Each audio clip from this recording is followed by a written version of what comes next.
Hi everyone, welcome to the May 21st edition of the TimeformUS Forecast. I'm David Aragon, and I'll be joined in just a moment by my co-host Craig Milkowski. This week on the podcast, there's some stakes racing going on around the country, though some of them didn't come up as the most interesting races from a wagering standpoint. So we're going to keep it in my home court and talk about Belmont Park on Saturday. We're actually going to go through the entire late pick 5 sequence at Belmont, races 6 through 10. Within that sequence is one stakes race, a listed stakes race, the Seek Again, going a mile on the turf, but a pretty interesting listed stakes race. Definitely some graded stakes quality runners in that race that are dropping in class. So that's one that I think you can have some opinions in, maybe go against the shorter prices. We'll get to that though in a little bit.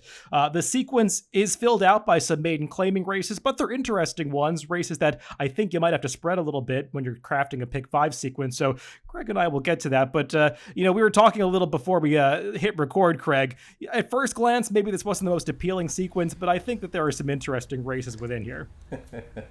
Yeah, I remember when you wrote last night and said, let's do the Belmont pick 5. And, I had my faith in you as always and said, sure. And then I pulled it up and saw maiden claimer, ended in a maiden claimer, and went, ugh. But once I cracked it open, there are actually some fine betting races. I mean, I'm the kind of guy, I'm not picky. If there's a race that can be bet on, you might be able to find some value. And I definitely think these are all good betting races. Good field sizes, probably as good as anywhere in the country. So looking forward to talking about them. Yeah, one of the things that I like about this sequence is, aside from the stakes race, which we'll get to in a little bit, the other races surrounding it, I think there are some vulnerable favorites that are going to take a lot of money, and that kicks off for me with race 6, the first leg in this sequence. It's a New York-bred maiden claiming 40,000 race, going 7 furlongs on the turf, and I think we're going to have a prohibitive favorite in here in the number 6, Vodka Lemonade. Personally, for me, this horse is getting some class relief, maybe facing the weakest field that he's met so far in his career, but I've got to say, I've seen enough of this guy. He typically runs speed figures that make him the horse to beat, but he usually comes into the stretch with a chance to win these races and just doesn't seem to have that killer instinct. That was especially true last time when I thought he got a pretty good trip, stalking a moderate pace, and got run down by Bricko. If you've been watching the New York circuit much over the past year or so, you know that Bricko is the kind of horse that himself looked like he was going to be stuck in these maiden races for a long time, and the fact that Vodka Lemonade got beat by that guy, I just think that's a bit of a negative. So he's the horse to beat in here, make no mistake, but he's the kind of favorite I might want to take some shots against. Yeah, you stole most of my notes there. I mean, he's been out 6 times. He usually runs well. He hits the board, but he's always a short price, and he just doesn't seem to get the job done. And it's not just that he doesn't get the job done. He usually gets beat pretty easily. I mean, it's not like he's got neck and nose and half-length losses. I mean, he's always beat by multiple lengths, so he's the kind I definitely have to take a shot against. I think once you get past him, there are a lot of ways you can go in here. And as a horizontal guy, this is a race where I'm just going to pick a price horse. And I mean, as a guy who plays a lot of verticals, I'm going to pick a price horse and hope that I get it right. Use them with a few others. And the horse I landed on was the 3-horse Jack's Dream as the one I want to take a shot to try to beat Vodka Lemonade. He's a horse I think has a lot going for him in addition to the price. I mean, he was bet pretty heavily as a first-time starter. The trainer does better second out than first. He's getting first-time Lasix. He's getting blinkers. And he also has the best late pace rating, the TimeformUS late pace rating in here, in a race where I think that could come into play. I think these 7 furlong races are really tough on speed horses, even tougher than longer races like the mile distance. I know that's kind of counterintuitive, but it just seems like the pace almost always gets a little bit hot in these 7 furlong races, particularly for maiden claimers. So I want a horse like Jack's Dream. He didn't do a lot of running first out, but he did have a bit of excuses. He just broke horribly. He was behind the field, and he put in a little run around the turn before flattening out late. But all those changes are something that point to me he's a horse who's probably going to run a lot better this time.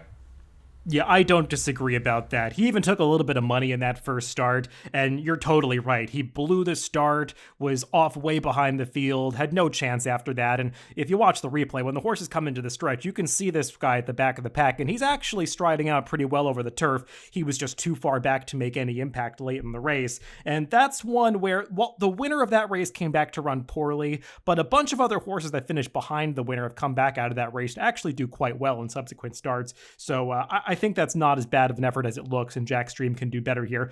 I didn't make him my top pick. He's one of the horses that will be a price that I would want to use.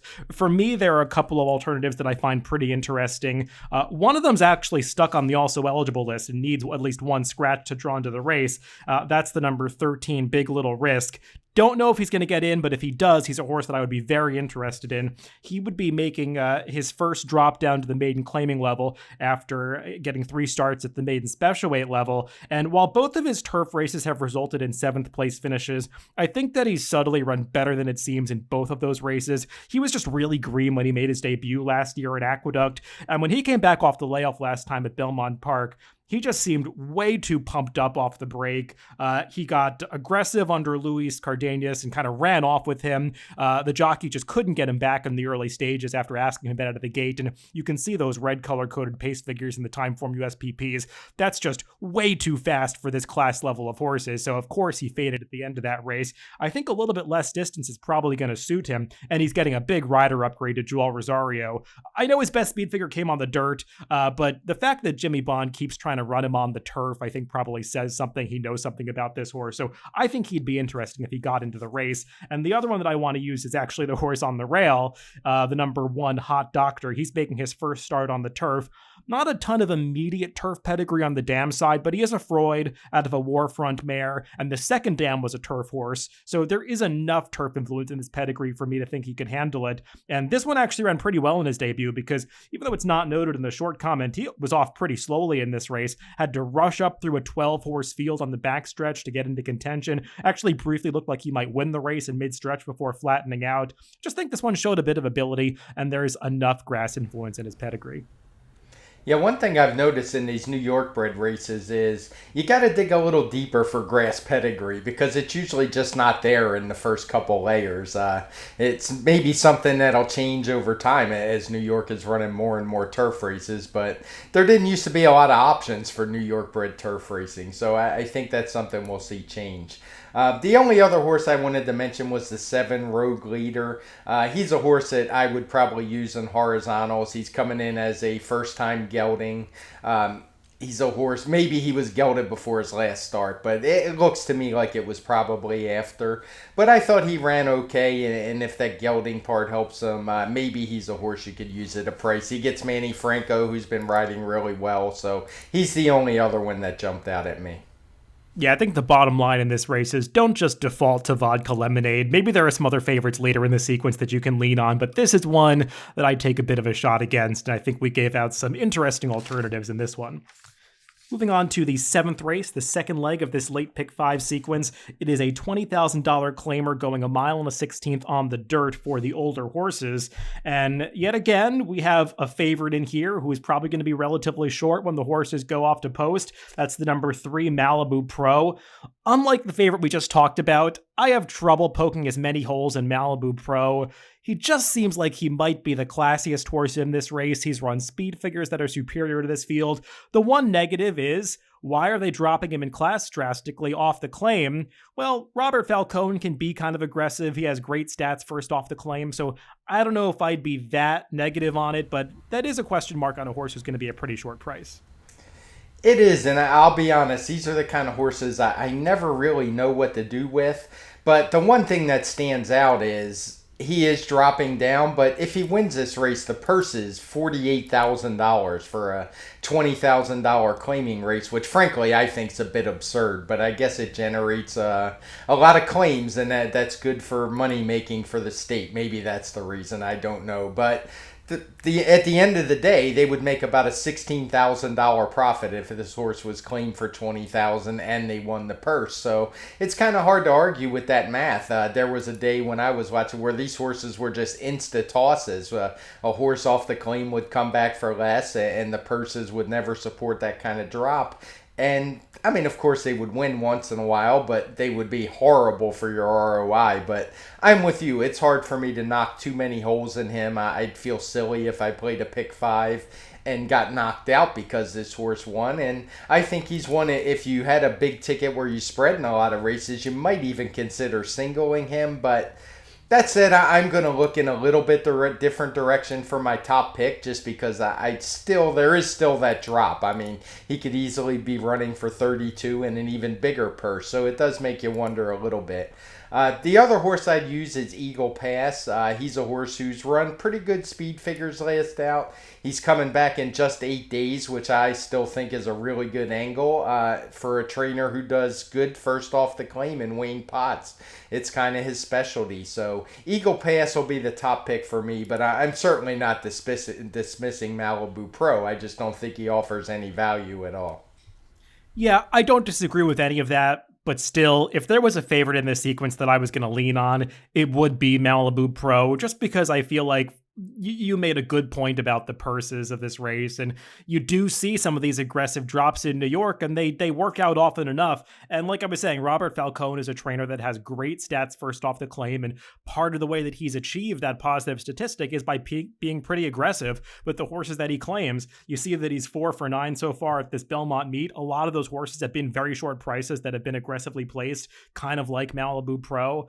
So I just think this one makes a lot of sense. And while you might view it as a negative that he lost as the 4-5 favorite last time in that $32,000 claimer, he actually ran really well within the context of that race. The pace, while it's not color-coded as fast in the TimeformUS PPs, it was honest and contested and kind of fell apart. And the horses that were second and third in there, they both came back to run really well in a $40,000 claimer last, I believe, Saturday, finishing first and second in that race. So that was just a better performance than I believe it looks on paper. So to me, Malibu Pro just is way the horse to beat, and I couldn't latch on to any of the alternatives. I hear you with Eagle Pass first off the claim for Wayne Potts. Well, he was visually impressive last time. I think he's going to have to run faster to beat this field. And also, those $12,500 claimers that he's coming out of, those are just significantly weaker races than the $20,000 claimers. They just get really tough when you move from those levels below 20,000 up above 20,000 in New York. So I'm a little skeptical of him, though I do think he is in great form right now, and you have to respect that. The horse, though, that might be the second choice, who I'm more against, is the number 7 Heavy Roller. This is a horse that routinely gets good trips, usually takes a lot of money for Rob Atras, especially when Irad Ortiz is riding him, and I just haven't been that impressed with him. I guess he's a contender in here just by default because there aren't that many ways to go. But if these are the alternative options, I'm going to just go to the favorite Malibu Pro.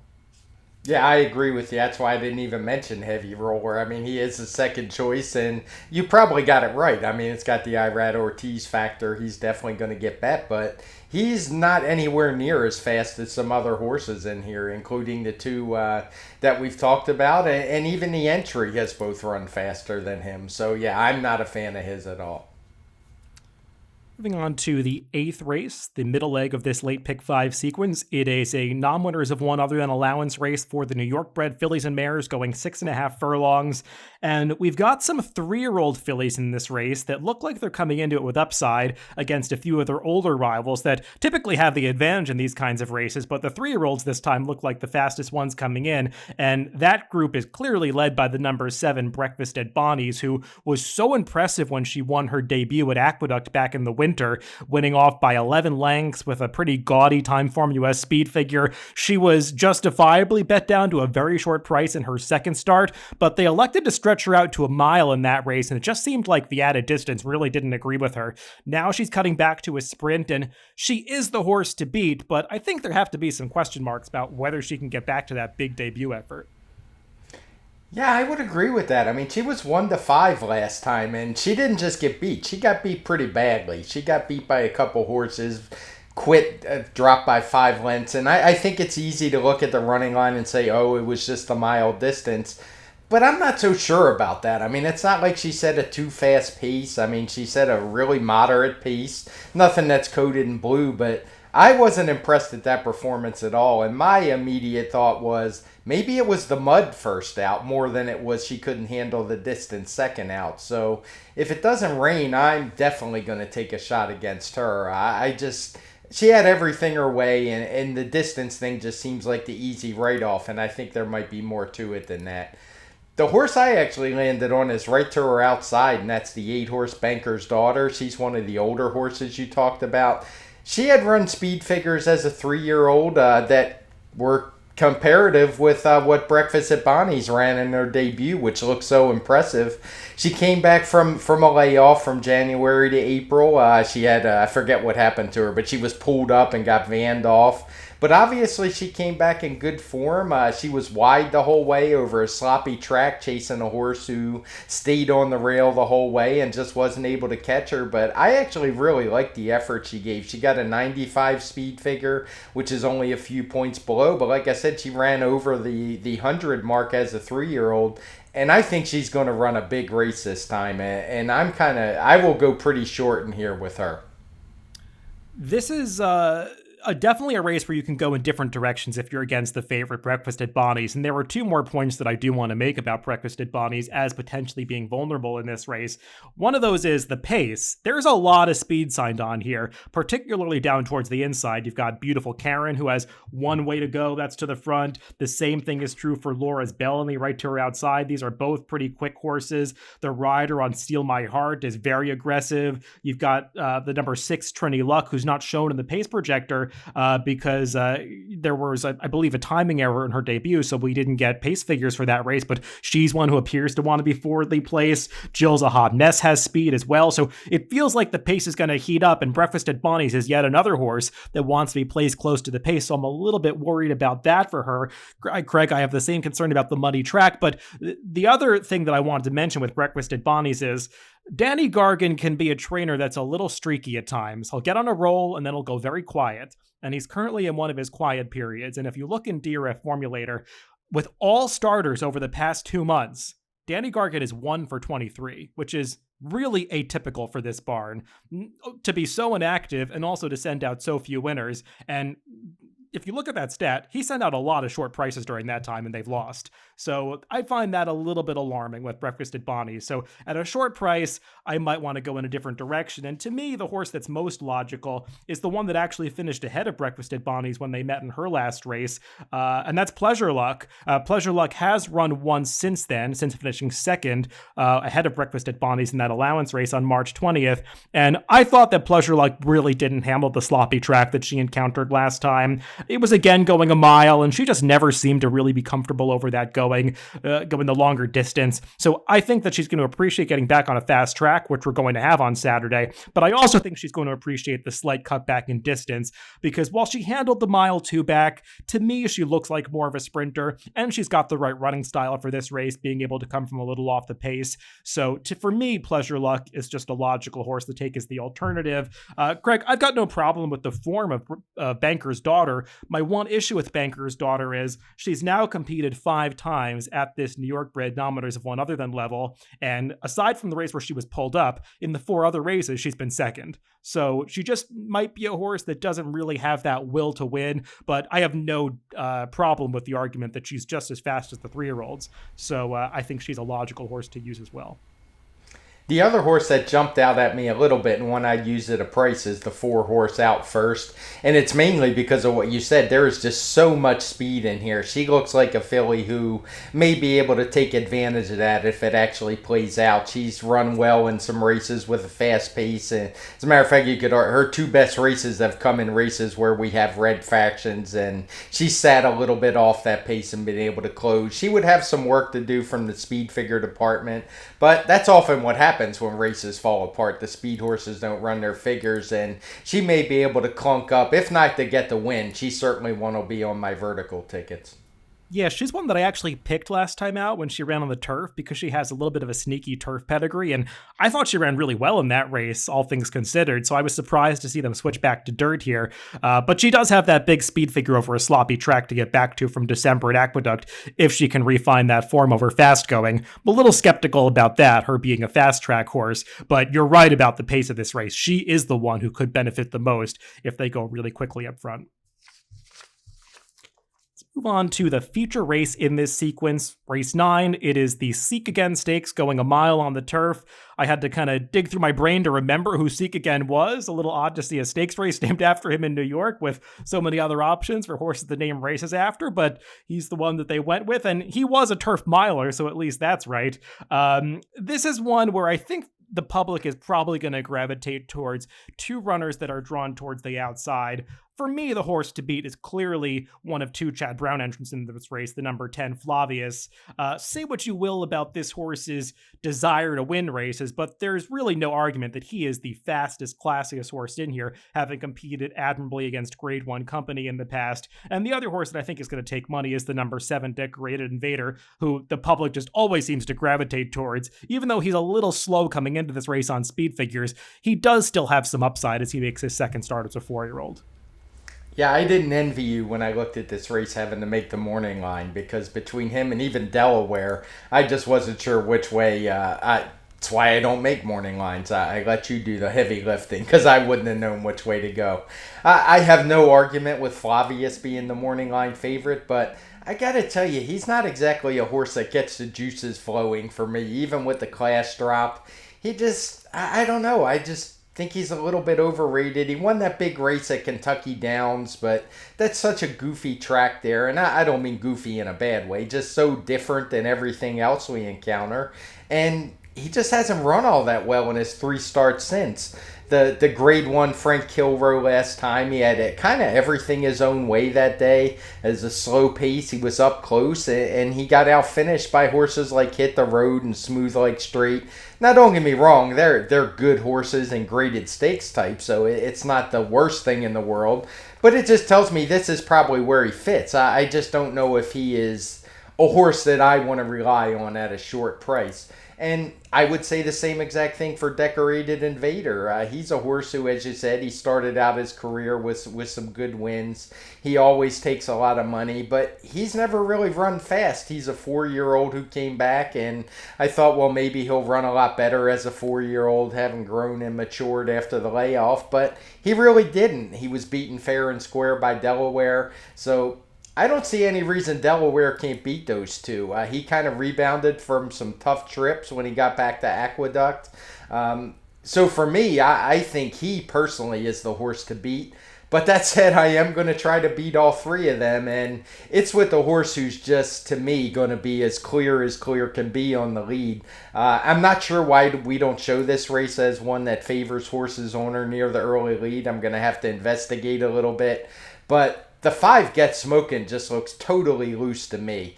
He's a horse who's run some nice speed figures. He's progressed as a 4-year-old. As a matter of fact, 2 back, he ran the same 118 that Delaware ran last time when he won the stakes race at Aqueduct. And in his last race, he hooked up with a horse who's just a lot better than him. Some Like It Hot Brown. It was too fast for both of them, and we saw what Some Like It Hot Brown did when he came back at Pimlico with a more honest pace. And so that said, I'm leaning heavily on Get Smokin' in here, and as a vertical player, he'll be the key to my tickets. Yeah, we have a very similar opinion in this race. No surprise to me. I figured you'd go to Get Smokin'. He's the kind of horse that I know you typically like, and I have no argument with it. I actually like Get Smokin' in this race too. The thing that I would also add about him is he had Decorated Invader's number last year. They faced off twice in late 2020, and Get Smokin' beat him both times, both in the Hollywood Derby, which was going 1 1/8 miles, a distance that might be a little far for Get Smokin'. He beat Decorated Invader that day when Decorated Invader was 5th, and he also beat Decorated Invader over this distance in the Hill Prince. That was a yielding turf course that maybe Decorated Invader didn't love, but Get Smokin' had a similar pace advantage to the one that he's supposed to enjoy in this race. So I just think Get Smokin' makes a lot of sense, and we're on the same page about the Maker's Mark last time. I'm just throwing that race out because he was ridden way too aggressively in a fast pace, and you saw both how Some Like It Hot Brown came back to win out of that race, but also Flying Scotsman, who was involved in that pace as well. He came back to run much better in that same race, the dinner party at Pimlico. I think he improved his TimeformUS speed figure by 19 points after being well beaten in the Maker's Mark. So I would imagine a similar step forward from Get Smokin' in here, and to me, he just makes the most sense of the horses that are going to be single-digit odds. He could also be the biggest price. We have the same take on Flavius. he's the horse to beat from a class standpoint. I've just never really viewed him as being the kind of horse that has that desire to win. And that was never more apparent as it was last time when he looked like he was in position to win that Frank Kilroe. He was about to take it over at the 8th pole, and he just didn't go on the last eighth of a mile, let horses pass him from the inside and the outside. I just don't see him as having that killer instinct, but he's definitely going to be involved in the finish if he shows up. As for the two horses coming out of that dangerous hour at Aqueduct, Delaware finally got the right trip, and that made all the difference for him. He is a horse that can be hard to ride at times, so I worry that it's not going to work out for him twice in a row. And Decorated Invader, I do think he had an excuse in that race because he was kind of shuffled back coming around the far turn as Junior Alvarado was looking for a seam for him to run through. He lost some momentum at a critical point. And then coming into the stretch, he was just behind a wall of horses, and Junior was having trouble extricating himself from that pocket at about the 3/16 pole, and he really never had a chance to build up any momentum.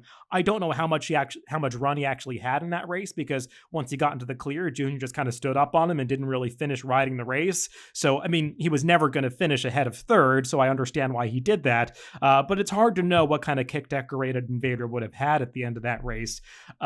He has never run that fast speed figure, and at the end of the day, that's the biggest problem for me, that he didn't take the step forward last year that I think a lot of people expected him to, and I also think with Joel Rosario getting back aboard, he's going to be a pretty short price in here, so I didn't want to go to him, but I also don't want to be totally dismissive of his chances in here.